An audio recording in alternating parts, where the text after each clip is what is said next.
Kasabay ng pagbubukas ng klase ngayong araw ay ang malakas na lindol na tumama sa General Santos City sa Mindanao.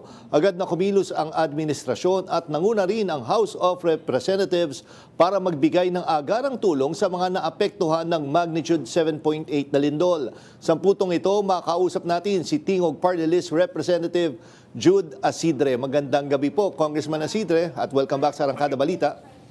Magandang gabi po sa nakikinig sa atin ngayong oras. Yes, Congressman Jude, no?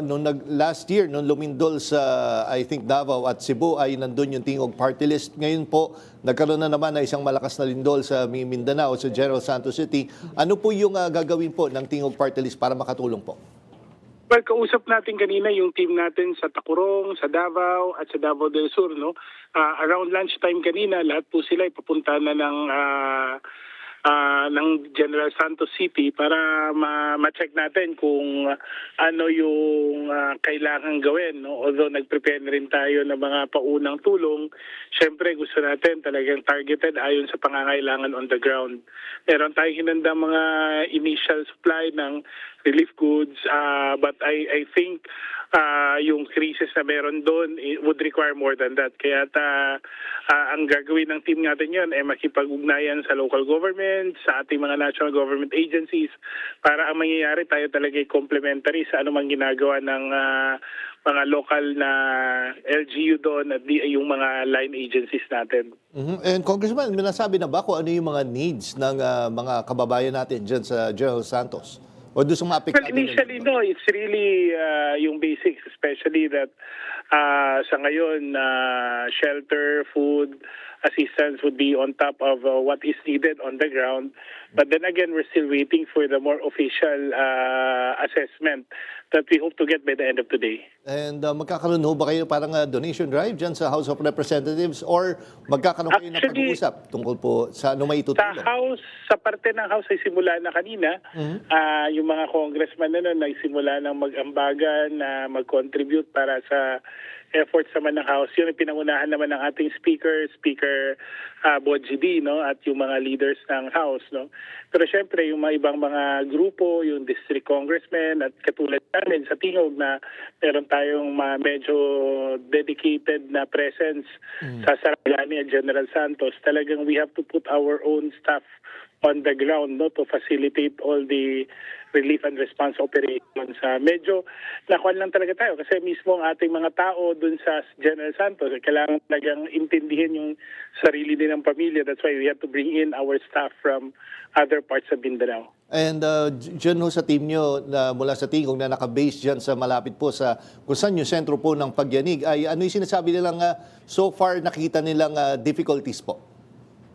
Well, sa ngayon kanina kausap ko sila talagang yung traffic daw papunta papasok at palabas ng area, no. Siguro it's really more of the logistics requirements, especially na alam naman natin hindi natin inasahan today and we had all our attention sa opening ng classes as of today. So I think that is the main concern sa ngayon, no. Wala pa kaming masyadong konkretong assessment as to whether yung evacuation at patuloy pa rin tayo nagmo-monitor at inaantay nga yung kompletong report mamaya na ibibigay po ng ating team na nasa ground. Okay, and then Congressman Jude, punta naman tayo sa ito nga, yung school opening kanina yung first day. Magsisimula na nga yung trimester sa mga pampublikong eskwelahan. Tingin nyo paano ito makakatulong sa mga estudyante, guro at staff po?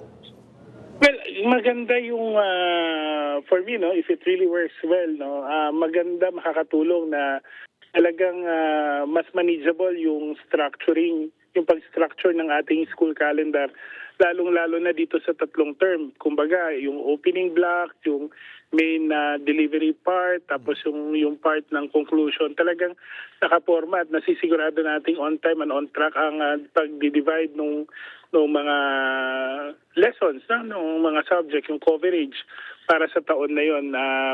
Nakikita natin makakatuloy ito para kung tuwing may mga suspension or merong mga dala ng sakuna o kung anumang rason, no, hindi masyadong komplikado yung mas madali yung paghahabol natin. Kasi nga, alam na ho natin na for this particular term, dito nakafocus tayo, for example, doon sa delivery ng main content, main core content ng kurso, ng subject. Alam natin kung nasa parte tayo ng opening, ng first part, o di kaya may mga learning goals tayo na identify doon sa pangatlong block. No? Hindi katulad ng una na pag halos pare-pareho lang every grading period, no? Ang content lang yung hinati-hati. At nangyayari talaga dahil sa suspension, minsan nasa fourth grading ka na, hindi pa tayo nakakalampas ng kalahati ng libro o di kaya nung course. So medyo maganda yung kung inaasahan natin na mapapa-improve to with this current school calendar structure. At siguro ito po nakikitang solusyon para kumbaga mabigyan ng ng solusyon yung nakitang problema ng EDCOM po, di ba? Well, kasama na po doon, no? Kasama na po doon sa pagpapa-decongest ng ating curriculum, lalong-lalo na sa basic education. Kasi isa po yan sa mga nirekomenda ng EDCOM, no? Kasama din po dyan yung pagbabawas sa mga administrative tasks ng mga guro.